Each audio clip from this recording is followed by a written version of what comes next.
I think it's pretty self-explanatory what we're about to do. That's right, we got Gramps loaded on the trailer. It's a Friday night.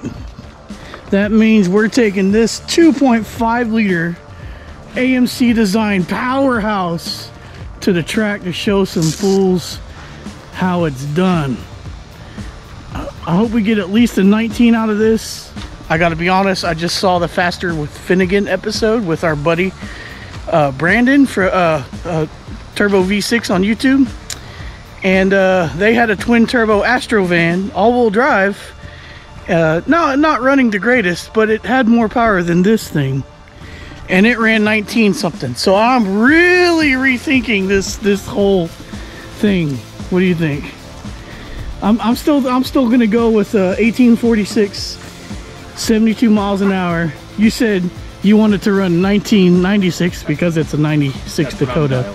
So yeah, that's his dial in. That's we're gonna try to get a couple passes out of it. Here is the kicker. This thing's still broken. We're pretty sure it either has a cracked head or actually really does have a blown head gasket. It does not get hot at idle, but it'll get hot when you put it under load. So we're gonna basically push this thing through the staging lanes and not fire it up until it's time to do. Let it roll a little bit. Shut it off, start it, let it roll, shut it off. We can keep the fan on too, but so try to keep it as cool as possible in the staging lanes. It'll run 10 minutes before it gets hot, and that's, yeah, that's plenty before. I mean, you know, like I was on, you know, the back roads in Mexico here, just beating on it. Yes, yeah. And, it didn't get hot until about like 10 minutes later. Minutes. All right, well maybe we got a little something. So it'll be good. You know, you have to do a pass, sit for half hour, and do another pass. Well, sometimes staging lanes can take that long anyway. So, all right, well I'm gonna go get my stuff that just some clothes so I can run it too, and we're gonna get loaded up and go. We're gonna try a cool new camera tonight. Hopefully that comes out pretty good. And obviously we're gonna put a camera in the truck because we've got to catch those power shifts and show you guys what this is all about. So wish Gramps good luck, wish us good luck, and it's gonna be a great time. Okay, here it goes. We about to run the truck over the tech. It looks good. Already had some people asking if it was a sleeper, and we had to reluctantly tell them not yet. It's sleeping for sure. And Greg's about to run it over to tech, like I said. All's going well so far. I don't expect any issues through tech, and I don't know. What do you guys think it's gonna run? I think it's gonna be quite hilarious one way or another, but it's gonna be a really good time because driving slow cars down the track is still fun. So yeah, let's go get it teched in and we'll see you in the lanes. Gramps past tech. So I'm gonna try something new out here with Greg's fancy camera, see how that works. Hoping it goes pretty well, but I'm also looking forward to the first pass of Gramps because this will be definitely the before, and well, a couple months from now we'll be doing the after, and we're real excited about that. Tonight's gonna be all about setting records. What a glorious vehicle running through the high horsepower staging lanes over here. This is going to be the fastest blue 1996 4-cylinder Dakota with bed rails to ever race on a Friday night street night at Houston Raceway Park. Guaranteed. Guaranteed.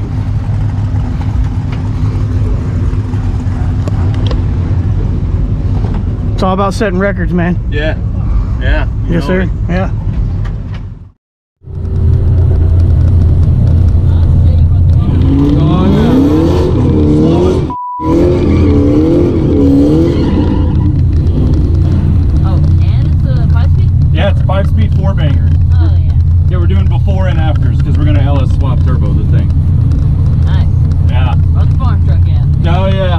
It's called Gramps. Yeah? I don't know.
How goes it there, Hot Rod? 1980. At 70 point something. Oh, it did go 70 miles an hour. Yeah, I got power. I know there's a lot more in it with the launch. Take a screenshot of it when you get there. Yeah, 1980.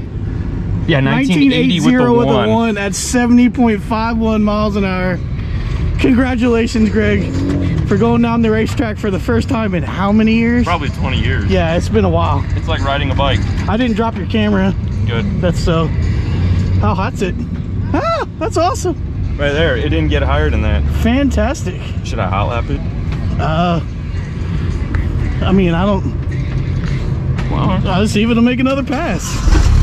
I'll meet you back over there. I'm gonna try to hit it a little bit harder. Yeah. All right. It's not getting hot for now. That's a plus. So let's give it another whirl.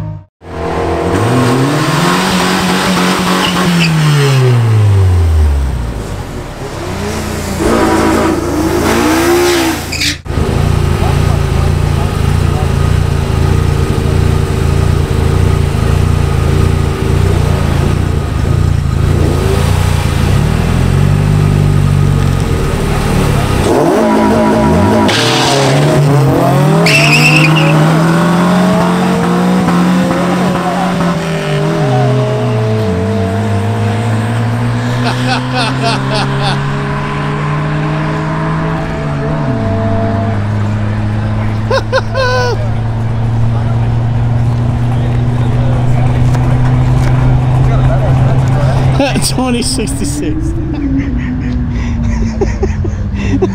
Screw the prep, man. Screw that prep. You had to do a 80-foot burnout with one wheel. Really? I didn't even know. I just floored it. Oh, really? I figured it'd stick. No, it didn't stick at all. It just spun. Yeah, it just spun. Oh, shit. Whoops. It was funny. Everybody was laughing, even the guys at the starting line. Yeah. Greg is out here having the time of his life. He actually hasn't ran a car down a track in a really long time. So even though like Gramps is super slow, it's a ton of fun, and I like watching him just have fun with it. So I think he's gonna maybe run it a couple more times tonight, and then we'll probably get out here and get some dinner. But let's go see what it does.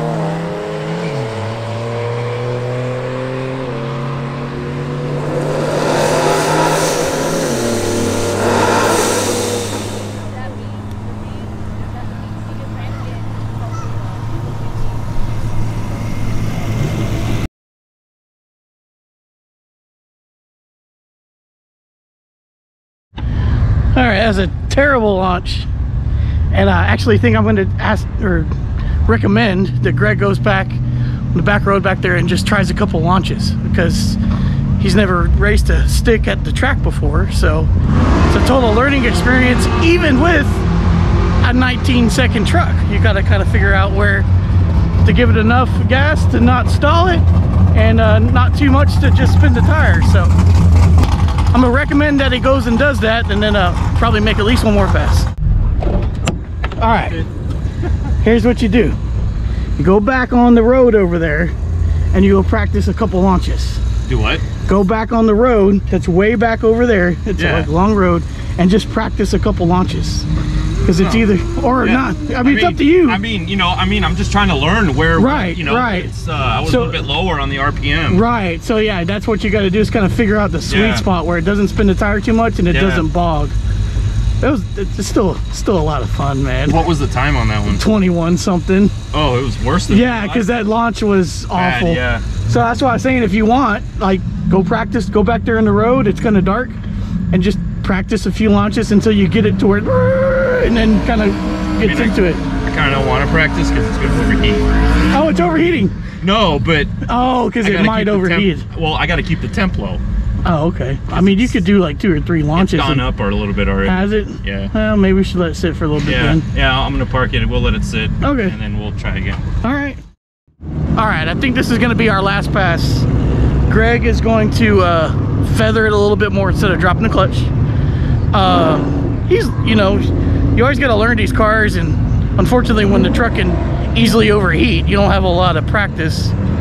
But he reminded me of something. There's no RPM gauge in the truck. There's no tachometer, so he doesn't know where he's leaving at. So that makes it even more hard. So we're gonna do a good pass here and wish for the best. 1980 probably isn't bad for what the truck is, so we're not really upset. Of course, we're not upset because we're just out here having fun. But so Greg's gonna try for his best pass here, and then we'll probably load up and go get some dinner.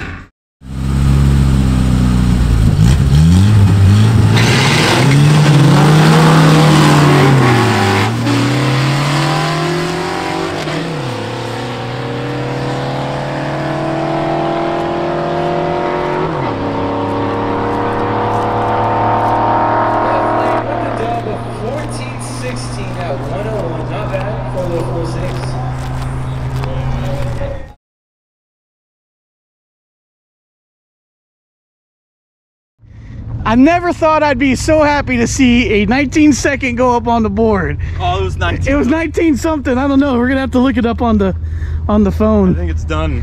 Oh, is it done? It's pulling hard to the right. I think caliper's stuck. Oh, Sticking. It's pulling really hard to the right, and it's actually struggling to push the truck. it's done. It's done. Let it cool off. I think the brake's done. Well, it's not on fire, is it? No. Well, these things happen. Hard to the right earlier. It Yeah. was like pulling hard. Do it again. I want to see it. Greg says that the caliper is locked up on this thing. Oh yeah. Oh yeah. You can. Oh no. Let's see if we can get it on the trailer.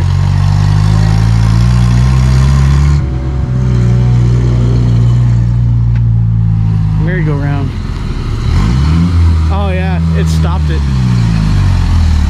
She done, boys and girls. Yeah, dude, that stopped. Yeah. Well, we got 4 runs out of her.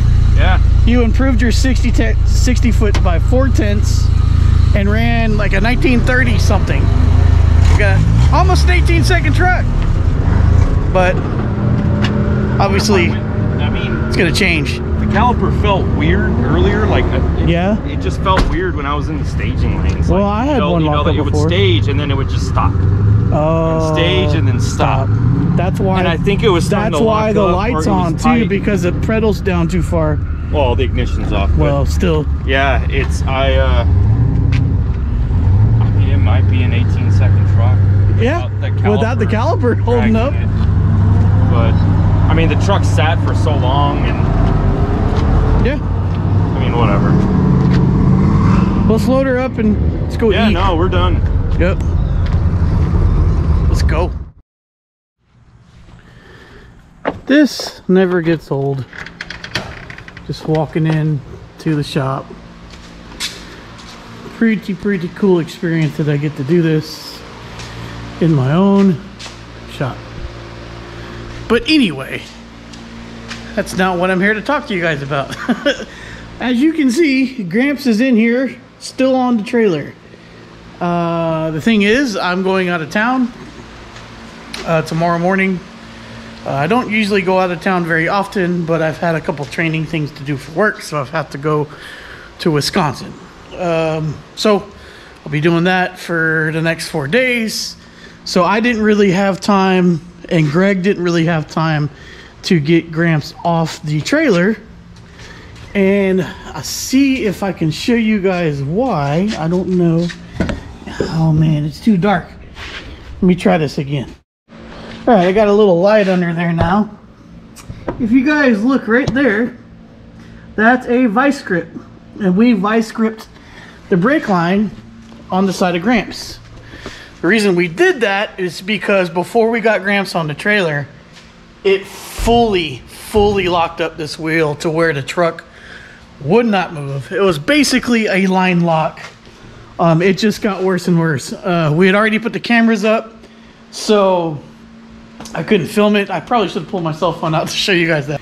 We had to get real creative to fix this. So luckily I brought just like some random tools, you know, screwdrivers, so a couple vice grips, and some wire cutters. So we clamped off this brake, we snipped it with the wire, we let it sit for a little bit, and it loosened up just enough that I was able to drive it on the trailer. So that's why it's still on the trailer, because we're gonna have to get it off, and we're not sure that it's gonna come off very easily. So Greg's probably gonna have to jack this side of the truck up and pull that caliper off. I'll need to unstrap it and everything, but just because we kind of ran out of time, it's still on the trailer. So that was the end of the saga. I wish I could have shared with y'all. Now, something to take away from all this. We had more fun with a 19-second truck at the track than we ever expected to. So the moral of the story, tracks are closing everywhere, and it's rough. And I'm not exactly sure why. There's a bunch of theories out there. Basically, I think because property is becoming more and more valuable, and people are selling it off to get that quick cash or whatever else. So what I'm getting at is it doesn't matter what you have. If you have a Friday night, Saturday night, Sunday night, Wednesday night, whatever it is, street night, there you can go make some test and tune passes, take whatever car it is you have, and go out there, pay the tech fee to get in, and go have some fun. It's a blast, no matter what you're doing. Heck, I might even take the Bel Air out of curiosity one night, because I'm curious to know what that thing would run. Would that thing run faster than Greg's truck? I kind of think it would. Or Gramps, I should say. But who knows? You know, I'm definitely going to be taking the Magnum out here before too long, so you guys can see that. But just getting back to that point, support the local tracks. Go out there, spend some money. Even if you don't really want to run, go out there, buy a hamburger, sit on the side of the bleachers, and watch the racers. It's just a ton of fun. So I'm gonna shut it down there. Thanks for coming along. Let me know how close you thought the time was on Gramps. I think that the final time on it was 1936 at like 68 miles an hour, and that's with a hanging caliper. So it would have went a little bit faster, probably, had that not happened. So, and if we had a little more time to figure out the clutch and stuff like that. But I think that's the first time Greg's been on the track probably in 15 years, since the last time he had a Dodge Dakota, which we were late teens, early 20s, I think. So that's just a really cool fact. And he's never driven a clutch down the track, so he did a great job. And you know, now it's time to tear this dude down and really get after it. So we're gonna do that. Ori's gonna sniff around and check out the shop. She loves it out here, and I'm gonna shut it down. So if you're new to the channel and you have not yet subscribed, please consider doing so. We'd love to have you along for these projects. You know, we've got all kinds of stuff, like I always say. You know, there's my Nova, Sonoma GT, our original LS swap Dakota, which, you know, the LS is over there, and we're working on getting some parts for that. And yeah, we have a lot of fun. So come along. If you already have subscribed, you guys are the best. Thank you guys so much. We couldn't do this stuff without you, especially those guys that, you know, comment a lot in the videos. Love interacting with you guys, especially since we have about 2,800 subscribers. So like, our comments aren't very busy, so you know, I try to get to every comment. So if you have a question or something, shoot it down there, and you know, it might not be overnight, but I'll get to it. So all right, I'm gonna stop babbling on and get to my night. So with that said, you guys know the deal. Until next time, y'all be good.